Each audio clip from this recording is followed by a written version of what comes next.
Hello movie lovers. బాలీవుడ్లో హీరోగా, డైరెక్టర్గా, ప్రొడ్యూసర్గా తనకంటూ ఒక ఇమేజ్ని క్రియేట్ చేసుకున్న ఫరాన్ అఖ్తర్ లేటెస్ట్గా ప్రొడ్యూస్ చేసిన patriotic action thriller ground zero.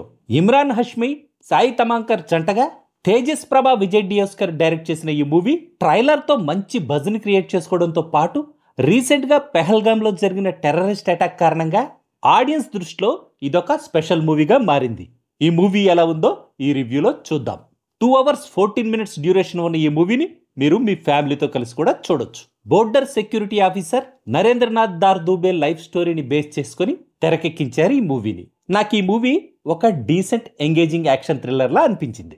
2001లో జమ్మూలో pistol gang చేసే అరాచకాలకి, ఇండియన్ జవాన్ల వరుస మర్డర్స్కి వెనుకున్న మాస్టర్ మైండ్ గాజీబాబాను పట్టుకోవడం కోసం రంగంలోకి దిగిన border security officer Narendranath Dubey ఎలాంటి ఛాలెంజెస్ను ఫేస్ చేశాడు, పార్లమెంట్పై అటాక్ చేయించడంతో పాటు జమ్మూలో ప్రైమ్ మినిస్టర్ కాన్వాయ్పై అటాక్ చేయించడంలో కూడా ముఖ్య పాత్ర పోషించిన డేంజరస్ టెర్రరిస్ట్ గాజీబాబాను తను ఎలా పట్టుకోగలిగాడనేదే ఈ మూవీ బేసిక్ స్టోరీ.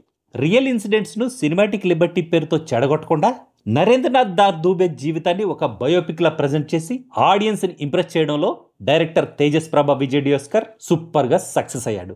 నటుడిగా ఇమ్రాన్ హష్మీని పూర్తి స్థాయిలో ఉపయోగించుకుంటూ తనని ఇదివరకెప్పుడు చూడనంత కొత్తగా ప్రజెంట్ చేయడంతో పాటు మిలిటరీ ఇన్వెస్టిగేషన్ ప్రొసీజర్ని తను తెరకెక్కించిన విధానంతో, తను క్లైమాక్స్ని అద్భుతంగా డీల్ చేసిన విధానంతో ప్రేక్షకుల్ని సీటుకు కట్టిపడేసేలా చేసి ఒక వండర్ఫుల్ సినిమాటిక్ ఎక్స్పీరియన్స్నిచ్చి డైరెక్టర్గా తన స్టామినా ఏంటో ఆడియన్స్కి ప్రూవ్ చేసుకున్నాడు Tejas Prabha, Vijay డియోస్కర్.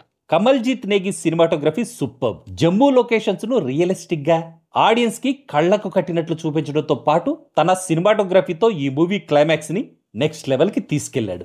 John Stewart Eduri background మ్యూజిక్తో పాటు సీజీ వర్క్, సౌండ్ ఎఫెక్ట్స్ కూడా బాగున్నాయి. Border security officer Narendranath Dar దూబేగా ఇమ్రాన్ హష్మీ పర్ఫెక్ట్గా సెట్ అవడంతో పాటు యాక్టింగ్ పరంగా తను తన కెరీర్ బెస్ట్ పెర్ఫార్మెన్స్ ఇచ్చాడనే చెప్పాలి. దేశం కోసం ఎంతకైనా తెగించే జవాన్గా, ప్రజల్ని రక్షించడం కోసం కృషి చేసే ఆఫీసర్గా, తన పిల్లల కోసం ఆరాటపడే తండ్రిగా, ఇలా డిఫరెంట్ షేడ్స్ ఉన్న తన క్యారెక్టర్లో ఇమ్రాన్ హష్మీ జీవించేశాడు. మరీ ముఖ్యంగా ఎమోషనల్ సీన్స్లో అయితే తన యాక్టింగ్తో ఆడియన్స్ గుండెల్ని బరువెక్కించాడు. నరేంద్రనాథ్ దార్ దూబే వైఫ్ జయా దూబేగా సాయి తమాంకర్ యాక్టింగ్ కూడా బాగుంది. ఆదిలాగా క్రూషియల్ రోల్ చేసిన జోయా హుస్సేన్ యాక్టింగ్ కూడా ఈ మూవీకి చాలా ప్లస్ అయింది. మిగతా నటీనటులు కూడా తమ రోల్స్కి తమ యాక్టింగ్తో జస్ట్ ఇచ్చేశారు. ఫైనల్గా చెప్పాలంటే ప్రతి భారతీయుడు తప్పకుండా చూసి తీరాల్సిన మూవీ ఇది. Go and watch it in theatres. That's all in this review friends.